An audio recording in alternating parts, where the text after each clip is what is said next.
World cup जीतना है तो इतिहास बदलो टीम इंडिया। ये बहुत बड़ा मुकाबला क्यों है?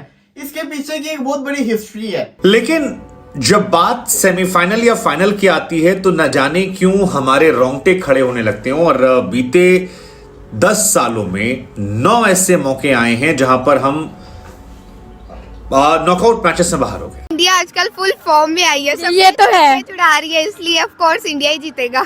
जी इस दफा यही लग रहा है कि इंडिया के ज्यादा चांसेस है। एक तो ये बात है कि इंडिया होस्ट कर रहा है। न्यूजीलैंड जो है वो हमेशा, जैसे पहले भी बात कर चुके हैं, कोई बहुत बड़े नाम नहीं है मगर इनके काम बड़े हैं क्योंकि एक दूसरे को अच्छी तरह से जानते हैं, कॉम्प्लीमेंट करते हैं और फिर सिचुएशन के हिसाब से अपने आप को ये ढालते हैं। भारत अगर 50% पे भी ऑपरेट करते हैं ना, उनका एक बहुत ही खराब दिन होता है, वो फिर भी फेवरेट है। कहने के लिए तो टीम इंडिया ने 1983 और 2011 वर्ल्ड कप में 2 मौकों पर वर्ल्ड कप जीतकर वर्ल्ड चैंपियन होने का रुतबा अपने नाम किया है। लेकिन अगर 2023 वर्ल्ड कप में टीम इंडिया जीत हासिल करना चाहती है तो उसे इस बार इतिहास बदलना होगा, यानी कि कुछ ऐसा करना होगा जो कि वर्ल्ड क्रिकेट की कोई भी दूसरी टीम अब तक नहीं कर पाई है। ये तो वर्ल्ड कप नहीं हो रही, इंडिया कप हो रहा है। जहां से पुरानी कहानी खत्म हुई थी वहीं से शुरू होने जा रही है। यही फॉर्मेट था, यही वर्ल्ड कप था और यही दोनों सेमीफाइनल के अंदर थे, इंडिया और न्यूजीलैंड। आज भी यही दोनों सेमीफाइनल के अंदर है, इंडिया और न्यूजीलैंड। अब सवाल ये कि क्या इस बार इंडिया ये बदल देगी? बहुत ज्यादा सारी, लेकिन सारी उम्मीदों पर पानी गिर गया। रूह अफ़ज़ा सुबह इंडिया विन करेगा। क्यों, आप कैसे कह रहे हैं? क्योंकि उनकी बॉलिंग लाइनअप बहुत स्ट्रांग है। क्योंकि इतना उन्होंने गैप डाल दिया है अपने में और बाकी टीम्स में कि वो फिर भी संभल जाएगा उनसे मामला कि अगर एक बॉलर का ऑफ डे होता है या 2 बॉलर्स का ऑफ डे होता है, क्योंकि उनके पास रन चेस के लिए स्ट्राइक फोर्स भी है और टेक्निकल एफिशिएंसी भी है केएल राहुल की शेप में। दोस्तों, भारत और न्यूजीलैंड के मध्य पहला सेमीफाइनल मुकाबला खेला जाना है। यह मैच मुंबई के वानखेड़े स्टेडियम में होगा। दोनों टीमें इस महामुकाबले के लिए तैयार हैं। भारतीय टीम इस समय जीत के रथ पर सवार है। टीम इंडिया लगातार 9 मैच जीतकर सेमीफाइनल में पहुंची है। वहीं दूसरी तरफ न्यूजीलैंड की टीम 9 मुकाबले में से 4 मुकाबले हारी है। भारत इस मुकाबले को जीतकर अपने 4 साल पुराने जख्मों को भरना चाहेगा। यह मैच रोहित शर्मा के घरेलू मैदान पर खेला जाएगा। दोनों टीमें इस महामुकाबले के लिए स्टेडियम में कड़ा अभ्यास कर रही हैं, क्योंकि यह किसी फाइनल से कम नहीं है।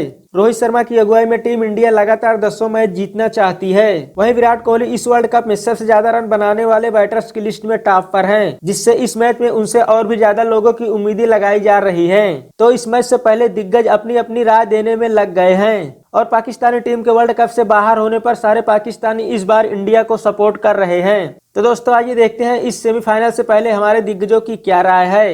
इंडियन टीम जो है वो जबरदस्त तरीके की फॉर्म में है। रोहित शर्मा, विराट कोहली, मोहम्मद शमी, सिराज, बुमराह, श्रेयस अय्यर, केएल राहुल, रविंद्र जडेजा, ये सारे खिलाड़ी ऐसे हैं, कुलदीप, जो जबरदस्त फॉर्म में। जो 19-20 हैं 2 खिलाड़ी, वो शुभमन गिल और सूर्य कुमार यादव पर भी हमें पूरा भरोसा है कि क्योंकि वो जबरदस्त स्टार्ट दे रहे हैं या फिर उतना मौका नहीं मिल रहा जब कन्वर्ट करना है। लेकिन 2013 से लगातार हम नॉकआउट मैचेस हार रहे हैं और इसीलिए साल 2013 से लेकर 2023 के बीच में इंडिया ने 10 बार ऐसा हुआ है कि नॉकआउट मैचेस खेले हैं और उसमें 9 बार हम नॉकआउट मैचेस में हारे हैं। और यहीं से सवाल पैदा होता है, क्यों ऐसा होता है? 2014 का T20 वर्ल्ड कप था, इंडिया अच्छा खेल रही थी। फाइनल से पहले लगातार 5 मैच जीते थे। श्रीलंका ने हमें 6 विकेट से हरा दिया। 2011 की हार का बदला उसने ले लिया। 2015 वनडे वर्ल्ड कप आया, हम अच्छा खेल रहे थे, लगातार 7 मैच जीतकर हम आए थे। सेमीफाइनल में हमारा मुकाबला होता है ऑस्ट्रेलिया से। ऑस्ट्रेलिया हमें 95 रनों से हराती है। स्टीव स्मिथ ने बहुत रन बनाए थे। T20 वर्ल्ड कप चलता है, लीग स्टेज में सिर्फ 1 मैच हम हारे थे, वेस्ट इंडीज ने हमें हराया और West Indies T20 world cup champion बन गया। हालांकि जिनसे हम हारते हैं वो चैंपियन बन जाते हैं। देन चैंपियंस ट्रॉफी, पाकिस्तान ने हमें 180 रनों से हराया। भारत ने सिर्फ 1 लीग मैच हारा था और चैंपियंस ट्रॉफी जीत रहे थे। हमने पाकिस्तान को ही पटका था इनिशियल डेज में, लेकिन फिर उसने फाइनल में हरा दिया। 2019 वर्ल्ड कप हमें न्यूजीलैंड ने हराया। लीग मैचेस में तब भी हमने 9 में से सिर्फ 1 मैच हारे थे, बाकी सब जीत गए थे। 2021 वर्ल्ड टेस्ट चैंपियनशिप हम लगातार नंबर 1 थे, लेकिन फाइनल में न्यूजीलैंड ने हमें 8 विकेट से हराया। 2022 T20 world cup 1 league match हारे थे, हमें इंग्लैंड ने 10 विकेट से मैच हरा दिया। और 2023 वर्ल्ड टेस्ट चैंपियनशिप लगातार हम पॉइंट्स टेबल पर नंबर 1 थे, लेकिन ऑस्ट्रेलिया ने हमें 209 रन से हरा दिया। और इस दफा जिस तरह इंडिया ने मेहनत की है, सामने फेमिलियर टीम है जिसके सामने टीम इंडिया ने एक कंसिडरेबल शेयर है कुछ आईसीसी ट्रॉफीज का, कुछ नॉकआउट मैचेस का, जहां इंडिया अबूर नहीं कर पाई।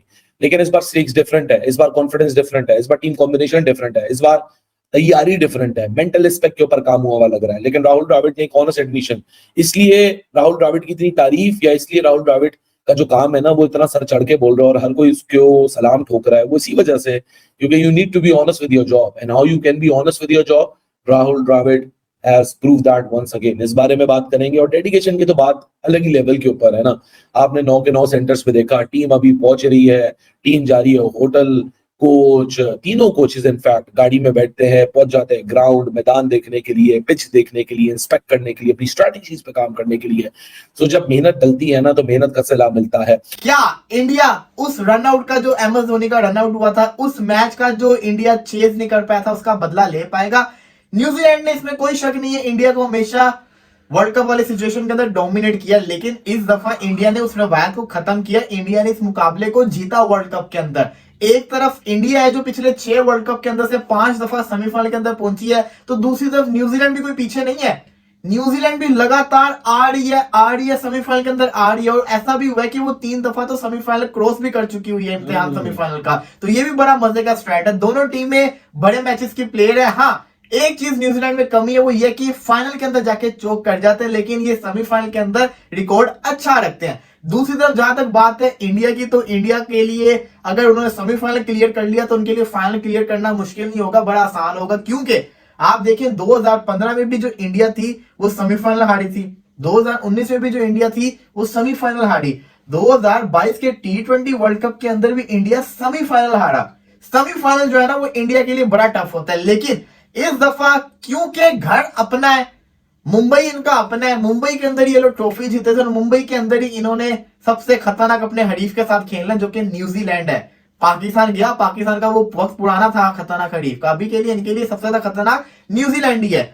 पिच आपको पता है मुंबई का कैसा होता है। मुंबई का जो पिच होता है वो पहले बैटिंग को बड़ा सूट करता है, लेकिन सेकंड टाइम पे मुश्किल होता है चेस करना। पहले बल्लेबाजी करते हो 350 तो आराम से लगा लेते, लेकिन चेस करना यहाँ पे बड़ा मुश्किल होता है। वो वाइड ऑस्ट्रेलिया ही थी, वो वाइड मैक्सवेल ही था जिसने 290 यहाँ पे चेस करवा दिया था, जो कि बड़ा ही मुश्किल था।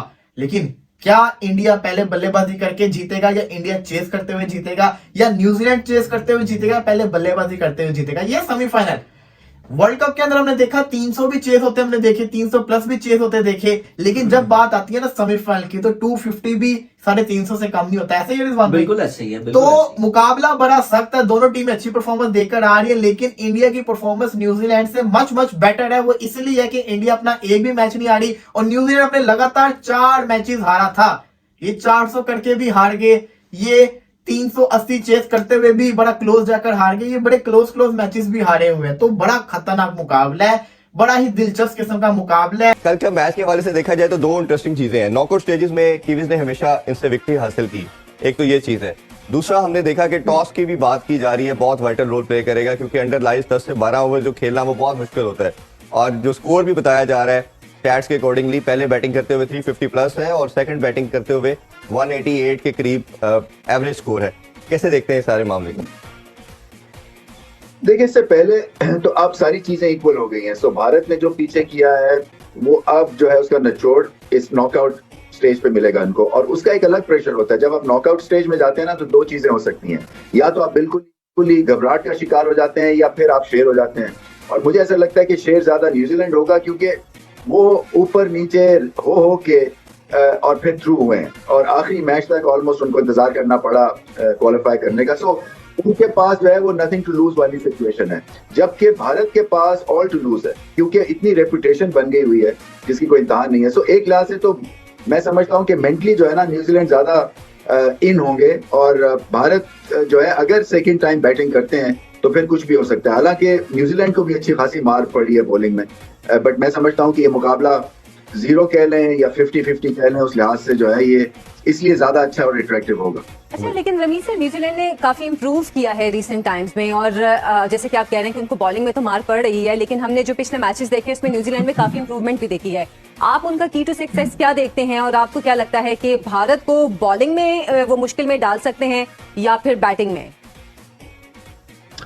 देखिए, उनके पास बॉलिंग तो है। ट्रेंट बोल्ट का थोड़ा सा सो ये गया है वर्ल्ड कप, मगर सेंटनर ने बहुत अच्छी बॉलिंग की है। फिर जैसे मैंने कहा ना, उनके कप्तान के वापस आने से बड़ा फर्क पड़ा है न्यूजीलैंड को, क्योंकि वो जो विलियमसन है ना सिर्फ वो स्पिन को अच्छा खेलते हैं जो कि भारत की स्ट्रेंथ है, बट कप्तानी भी बहुत अच्छी करते हैं और टेम्परामेंटली स्ट्रांग है, गाइड अच्छा वो कर सकेंगे। न्यूजीलैंड जो है वो हमेशा, जैसे पहले भी बात कर चुके हैं, कोई बहुत बड़े नाम नहीं है मगर इनके काम बड़े हैं क्योंकि एक दूसरे को अच्छी तरह से जानते हैं, कॉम्प्लीमेंट करते हैं और फिर सिचुएशन के हिसाब से अपने आप को ये ढालते हैं। मैं समझता हूं कि इस वक्त अगर इनके कॉनवे और रचिन रविंद्रा अगर ये कहीं प्लेटफॉर्म सजा देते हैं, क्योंकि भारत का नए बॉल पे जो आउटस्टैंडिंग एफर्ट है पावर प्ले में, अगर वो कहीं नलिफाई हो जाता है तो फिर लंबा स्कोर ये करते हैं। सेकेंड टाइम अराउंड भी न्यूजीलैंड अगर बैटिंग करेगा तो टेक्निकली इतने एफिशिएंट है कि वन साइडेड अफेयर नहीं होने देंगे वो। बट ओवरऑल न्यूजीलैंड की जो ग्रेट स्ट्रेंथ है वो है एक दूसरे के लिए खेलना, नेचुरल टैलेंट, एबिलिटी और मेंटली स्ट्रांग है, इसलिए कि सारे पिछले कई वर्ल्ड कप में इन्होंने सेमीफाइनल में जगह बनाई है, तो किसी वजह से ये टीम जो है रेटेड है। जी इस दफ़ा यही लग रहा है कि इंडिया के ज़्यादा चांसेस है। एक तो ये बात है कि इंडिया होस्ट कर रहा है और ऊपर से उनकी ODIs की टीम बहुत अच्छी है क्योंकि उनके अंदर रोहित शर्मा, विराट कोहली जैसे प्लेयर हैं। सचिन तेंदुलकर का भी उसने रिकॉर्ड इक्वल कर दिया है कि उम्मीद है कि सेमीफाइनल में तेंदुलकर का भी रिकॉर्ड मतलब क्रॉस कर जाएगा, तो इस दफ़ा ज़्यादा चांस इंडिया के ही हैं। देखिए न्यूजीलैंड भी तो बहुत स्ट्रॉन्ग टीम है ना। जी बिल्कुल स्ट्रॉन्ग टीम है, लेकिन ODI की जो टीम इस टाइम जो टॉप की टीम जा रही है वो भारत ही इंडिया ही जा रही है।